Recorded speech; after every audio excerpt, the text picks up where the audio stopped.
Hello students, अब अपने पास जो नेक्स्ट टॉपिक और ये इस चैप्टर का क्या होगा अपने पास यहाँ से लास्ट टॉपिक होगा। इसके बाद ये चैप्टर सेकंड अपने पास क्या हो जाएगा, यहाँ से कंप्लीट हो जाएगा।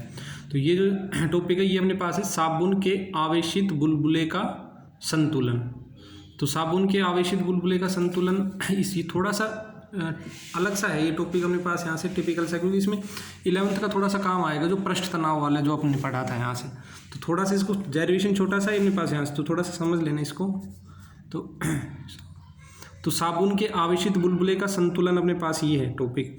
तो साबुन के बुलबुले के भीतर वायु का दाब वायुमंडलीय दाब से क्या होता है, अधिक होता है। ये अपने पढ़ा था 11th क्लास में, जो 11th क्लास में जो पृष्ठ तनाव वाला चैप्टर है उसमें जाके देखना अपने पास पढ़ा होगा। एक तो अपने पास यहाँ से बूंद के अंदर जो पानी की जो बूंद थी अपने पास, बूंद के अंदर दाब आधिक्य, और फिर अपन ने निकाला होगा बुलबुले के अंदर दाब आधिक्य। तो वहाँ से थोड़ा सा काम आएगा उसका फॉर्मूला डायरेक्ट। तो साबुन के बुलबुले के भीतर वायु का दाब वायुमंडलीय दाब से क्या होता है, अधिक होता है। यानी बुलबुले के अंदर का जो दाब होगा वो वायुमंडलीय दाब से क्या होता है, अधिक होता है। यह दाब आधिक्य पृष्ठ तनाव के बल के कारण ही संतुलित रहता है। अब ये थोड़ा सा मैं समझा देता हूँ कि ये कोई भी अपने पास यहाँ से साबुन का बुलबुला है, मान लो ये, ठीक है। बुलबुला मतलब इसके अंदर हवा भरी हुई है, तो इसके अंदर का जो वायु का दाब रहेगा, वायु इसके अंदर वायु रहेगी, तो इसके अंदर का जो वायु का दाब रहेगा, और वो वायु का दाब कैसे रहेगा, ऐसे बाहर की तरफ, ये इस तरह से। तो इसके अंदर जो वायु का दाब है अपने पास यहाँ से, वो इस बुलबुले पर लग रहे वायुमंडलीय दाब यानी वायुमंडल के कारण लग रहे दाब से क्या होता है अपने पास यहाँ से ज़्यादा होता है। अंदर का दाब ज़्यादा होगा, ये बाहर का दाब क्या होता है अपने पास कम, लेकिन फिर भी बुलबुला फूटता नहीं अपने पास यहाँ से। तो इसको कौन संतुलित करके रखता है, पृष्ठ तनाव। अब पृष्ठ तनाव पढ़ा होगा वहाँ से 11th क्लास में। यानी पृष्ठ तनाव एक ऐसी अपने पास यहाँ से प्रॉपर्टी होती है अपने पास किसी भी लिक्विड की या फ्लूइड की, जो तरल पदार्थ है उसके अपने पास, कि वो अपना एरिया क्या करना चाहेगा अपने पास, जो सरफेस एरिया है, जो क्षेत्रफल है, वो अपना जो सरफेस है उसका पृष्ठ का जो क्षेत्रफल है वो कम से कम रखना चाहेगा, यानी अंदर की तरफ ऐसे सिकुड़ना चाहेगा अंदर की तरफ। तो इसके ऊपर जो पृष्ठ तनाव का जो बल है अपने पास, ये वायुमंडलीय दाब ऐसे अंदर की तरफ लग रहा है, और पृष्ठ तनाव भी कैसे लगेगा, ऐसे अंदर की तरफ। ये मैं लिख देता हूँ सरफेस टेंशन टी से। तो पृष्ठ तनाव भी अंदर की तरफ ये, और ये ATM यानी वायुमंडलीय दाब, ये दोनों कैसे लगते हैं अंदर की तरफ, और इसके अंदर जो वायु का जो दाब है वो कैसे लगेगा, बाहर की तरफ। यानी कि इसके अंदर जो वायु का दाब है वो पृष्ठ तनाव के और ये जो वायुमंडलीय दाब के क्या होता है अपने पास यहाँ से बराबर होता है अपने पास यहाँ। और इसके अंदर जो दाब अधिक होगा अपने पास यहाँ से, अपन स्टार्टिंग जो लाइन पढ़ी है कि इसके अंदर क्या होगा, दाब अधिक होगा इस वायु का, और इसके अंदर जो जितना दाब अधिक होगा बाहर के वायुमंडलीय दाब से, वायुमंडलीय दाब से इसके अंदर जितना दाब अधिक होगा उसी को हम बोलते हैं दाब आधिक्य, यानी कितना दाब अधिक है। तो ये हो जाएगा अपने पास यहाँ से। तो साबुन के बुलबुले के भीतर वायु का दाब वायुमंडलीय दाब से अधिक होता है। यह दाब आधिक्य, यानी यह जो दाब आधिक्य है इसको कौन कंप्लीट करेगा अपने पास यहाँ से, यह दाब आधिक्य पृष्ठ तनाव के कारण के बल के कारण ही संतुलित रहता है। यदि किसी साबुन के बुलबुले की त्रिज्या r स्मॉल r व पृष्ठ तनाव t है तो दाब आधिक्य, ये 11th क्लास में पढ़ा होगा, दाब आधिक्य बुलबुले के अंदर दाब आधिक्य जो होता है p एक्सिस, ये लिख लेना, मैं यहाँ से लिख देता हूँ भाई, दाब आधिक्य जो बुलबुले के अंदर होगा वो होगा 4T/r, और बूंद के अंदर पड़ा होगा अपने पास दाब आधिक्य 2T/r।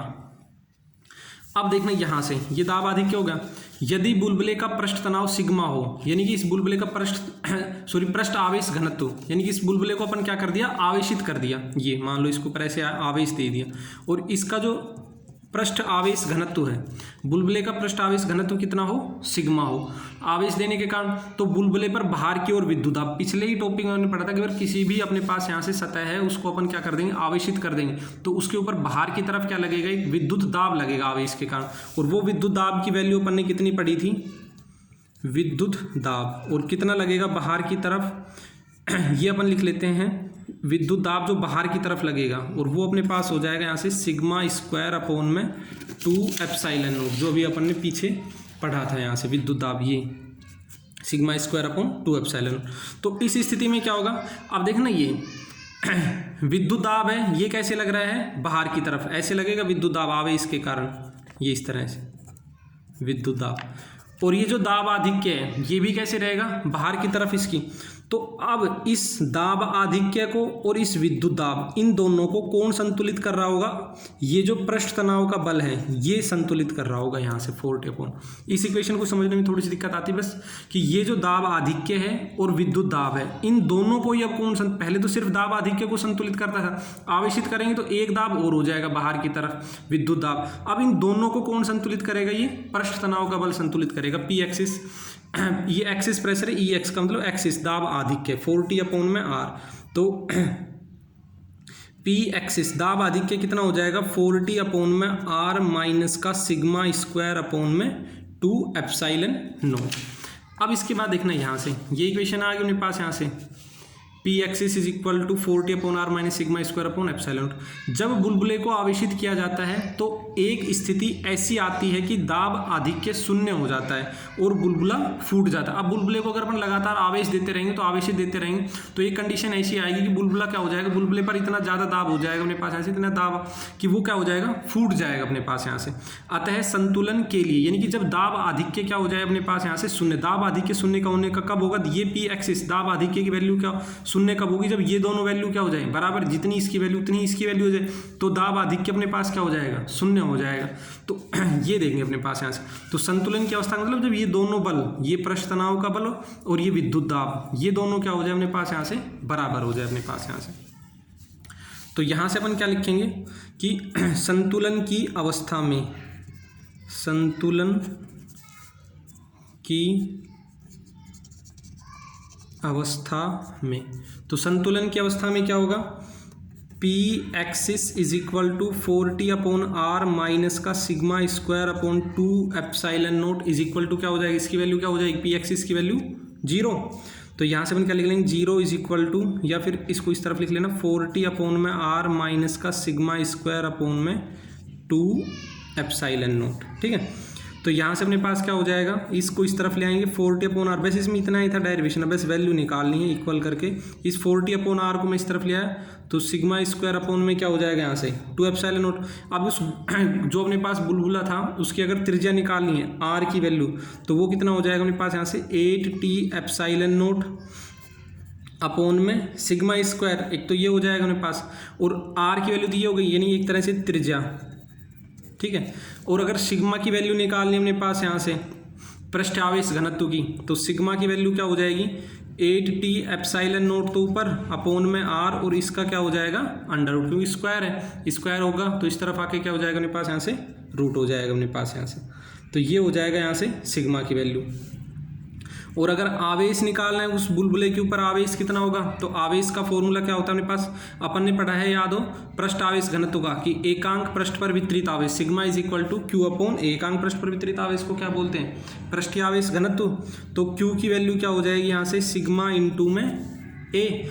तो क्यू इज इक्वल टू क्या हो जाएगा यहाँ से? सिग्मा की वैल्यू अपन क्या रख लेंगे? 8T/0, 8T/0 अपॉन में r, और इंटू में क्या हो जाएगा यहाँ से? 4πr²। और इस q की वैल्यू अपने पास क्या हो जाएगी यहाँ से?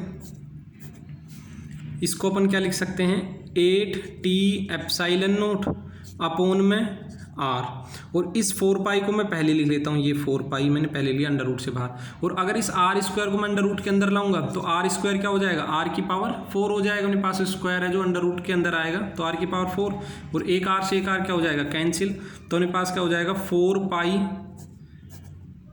8T/0 r³। तो ये इसके क्या आ जाएगा अंदर? आवेश का मान। तो आवेश ये आ जाएगा, पृष्ठ आवेश घनत्व ये आ जाएगा, और r त्रिज्या। इसमें बस यही इक्वेशन है वैसे अपने पास, पी एक्सिस प्लस में sigma square upon ε0 is equal to क्या आएगा? 4T/r। ये अपने पता होना चाहिए कि दो दाब आधिक्य जब इसको आवेशित कर देंगे तो दाब आधिक्य और विद्युत दाब ये दोनों किसके बराबर हो जाएंगे अपने पास यहाँ से? 4T/r, पृष्ठ तनाव के बल के बराबर।